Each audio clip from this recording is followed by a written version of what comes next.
test of Abraham's faith, and by extension, Isaac's, came on Mount Moriah. God commanded Abraham to offer Isaac as a burnt offering. Imagine the anguish, the incomprehensible pain that must have gripped Abraham's heart. The son he had waited for, the son of promise, the son he loved dearly, was to be sacrificed. This was not a mere test of obedience. It was a test of Abraham's very understanding of God's character. How could a God of love and promise demand such a horrific act? Isaac, though young, played a crucial role in this narrative. He carried the wood for the offering, walking alongside his father, unaware of the true purpose of their journey. When he asked, "Where is the lamb for the burnt offering?"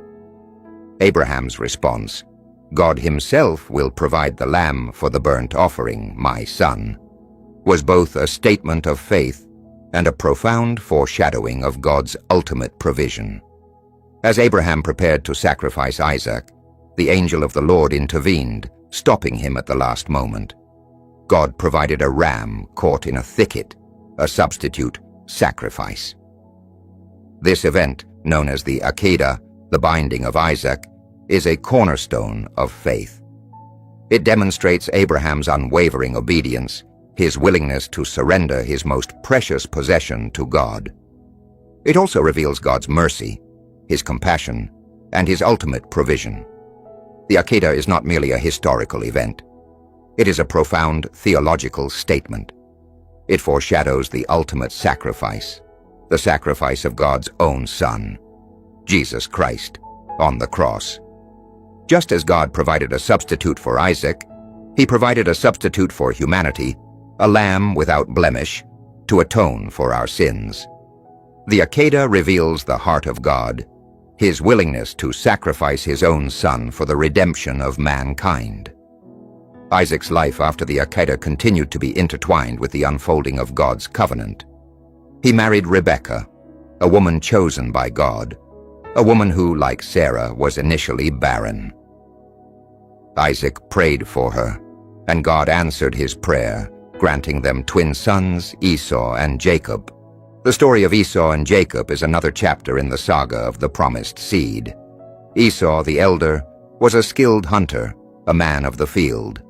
Jacob, the younger, was a quiet man, dwelling in tents. Esau, in a moment of impulsiveness, sold his birthright to Jacob for a bowl of stew. This act, driven by immediate gratification, had profound consequences, altering the course of their lives and the destiny of their descendants.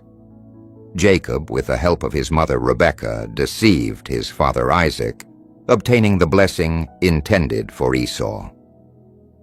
This act of deception, though morally questionable, served to fulfill God's purpose. God had already revealed to Rebekah that the elder son would serve the younger.